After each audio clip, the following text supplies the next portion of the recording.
WBSIDC small scale industry যে 4টে শিল্প park মিলিত জমির আয়তন প্রায় 123.28 একর, প্রকল্পের খরচ হয়েছে প্রায় 80 কোটি টাকার মতো।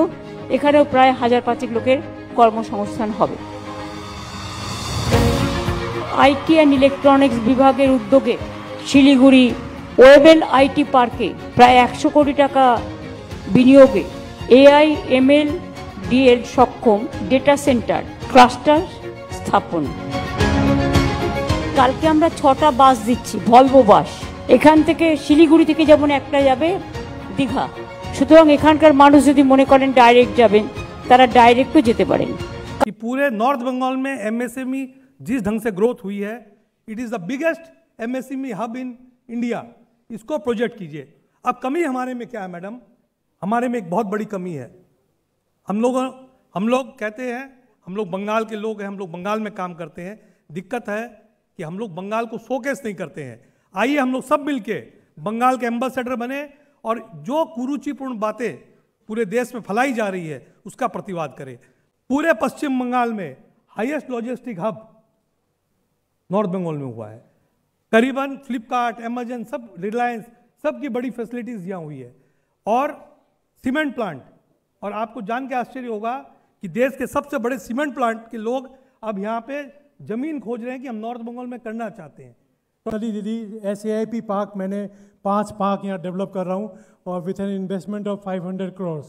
इसके अलावा दीदी आपने सुना ही होगा कि अभी दार्जिलिंग डिस्ट्रिक्ट में 1175 करोड़ के पूरे होटल्स आ रहे हैं, जिसमें मैंने रुद्रदा का और हर्ष न्यूटिया जी का बात देख के बाकी के डेवलपमेंट्स बता रहा हूँ। और इसके अलावा पूरे जो नॉर्थ बंगाल का आज के दिन में जलपाईगुड़ी, अलीपुरद्वार, कूच बिहार, दार्जिलिंग, मालदा, कालिम्पोंग, उत्तर दिनाजपुर, दक्षिण दिनाजपुर और हमारे क्रेडाई से लेके टोटल 9000 करोड़ का इन्वेस्टमेंट आज आपके सामने में हम अनाउंस कर रहे हैं। दीदी एक ही बात बोलना चाहता हूँ कि नॉर्थ बंगाल आप जितनी बार में आप बोलो थोड़ा मार्केट कॉम्प्लेक्स भी बनाने के लिए, कि इतना टूरिस्ट आते हैं ना, अगर आपको मार्केट रहेगा तो लोगों ने खरीदेगा। बहुत सारे टूरिस्ट आते हैं। दीदी आपने जो आज के दिन में जितना भी सपोर्ट क्रेडाई को दिया है या रियल एस्टेट इंडस्ट्री को, आज तक शायद किसी और से हम लोग को मिला नहीं था। बाकी भी हम चाहते हैं कि आपके साथ में बैठ के किस तरह से नॉर्थ बंगाल में और ज़्यादा से ज़्यादा इन्वेस्टमेंट हम ला सकते हैं। एक बात जो बोलना चाहता हूँ दीदी, कि आज तक नॉर्थ बंगाल में हम लोगों ने जितना भी इन्वेस्टमेंट का आपको अनाउंसमेंट किया है, उससे 25% एक्स्ट्रा इन्वेस्टमेंट हमने कंप्लीट किया है। हम ऐसा नहीं है कि आपके सामने में अनाउंसमेंट करते हैं और उसके बाद हम उस काम को नहीं कर रहे हैं। और দার্জিলিং চা ওয়েস্ট বেঙ্গলের এবং আমাদের দেশের হতে পারে সবচেয়ে বড় ব্র্যান্ড। রুদ্র, তুমি বলার আগে আমি বলছি, তোমার যেটা প্রবলেম হচ্ছে সেটা হচ্ছে বাইরের দেশ থেকে কিছু চা আসছে, আমি আর দেশটার নাম বলছি না, এবং তারা ভেজাল মিশিয়ে দার্জিলিংয়ের ব্র্যান্ড ইউজ করছে। এটা already Malay Ghatak labour minister আছে, already we are planning something to cross check it and to set up some laboratory so that it should be cross check there and then it will enter. Thank you. And we have already set up a task force also for that. কিন্তু আমাদের আপনারা যারা আছেন north বেঙ্গলে, আমি জন্ম থেকে north বেঙ্গলে আসছি। আমাদের ফুলবাড়ি বলে একটা বাগান, যেখানে আমার ছোটোবেলা থেকে যাই। তো নর্থ বেঙ্গলে এবং দার্জিলিং, শিলিগুড়ি এই এলাকাতে দার্জিলিং টির যে ব্র্যান্ডিং, এটা এখান থেকে করতে হবে।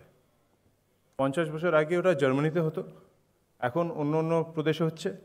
দার্জিলিং থেকে দার্জিলিং টির ব্র্যান্ডিং করুন। আমরা যেরকম মাকাইবাড়ি থেকে করছি, আপনারা যারা দার্জিলিং টির ব্র্যান্ডিং করবেন, আমাদের সঙ্গে কোলাবোরেট করে আপনাদের বাগানের নাম দিয়ে আমাদের দোকানে, আপনারা নিজেরা দোকানে বিক্রি করুন।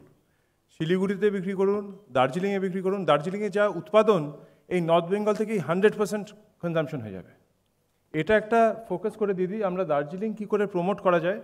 আপনারা এতজন বিজনেস লোক আছেন, হাই কোয়ালিটি দার্জিলিং টি করে এই যেসব চা আসছে, আমরা যদি ভালো কোয়ালিটি করি, আমাদের সামনে দাঁড়াতে পারবে না। আমরা ফোকাস করি ভালো কোয়ালিটি চা করা। আমি আপনাদের সঙ্গে, আপনারা যে প্রমোট করতে চান, মাকাইবাড়ি একটা বাগানের নাম, আরও 87 টোটাল গার্ডেন্স আছে দার্জিলিংয়ে, প্রত্যেকটা নিজের নিজের নাম দিয়ে প্রমোট করা, তার জন্য আপনাদের যেভাবে আমরা কাজ করতে পারি একসঙ্গে, I would be delighted to do that. তুমি একটা সেট আপ করে নাও না কমিটি, নিশ্চয়ই you lead the committee, because ওর কার্পেটের বিজনেসও আছে এবং ও টিউএসএ সব জায়গায় ঘুরে বেড়ায়, সেই জন্য ওকে দিয়ে করলে এটা ভালো হবে, কাজটা আপনাদের হেল্পও করতে পারবে। আর একটা জিনিস হচ্ছে, চাটা এখন কেন ইম্পর্টেন্ট হয়েছে জানেন? এখন সব অর্গ্যানিক টি বেরোচ্ছে আবার, মানে দার্জিলিং টিটাই যেমন এর একটা স্মেল আছে আলাদা, তেমনি আজকাল আবার ginger tea, lemon tea, turmeric tea, there are so many. সুতরাং ওটারও একটা ব্র্যান্ডিং করুন, দার্জিলিং থেকেই এটা করতে পারেন, একেবারে। দার্জিলিং টির নামে, অর্থাৎ যারা health conscious they can take as a health drinks also.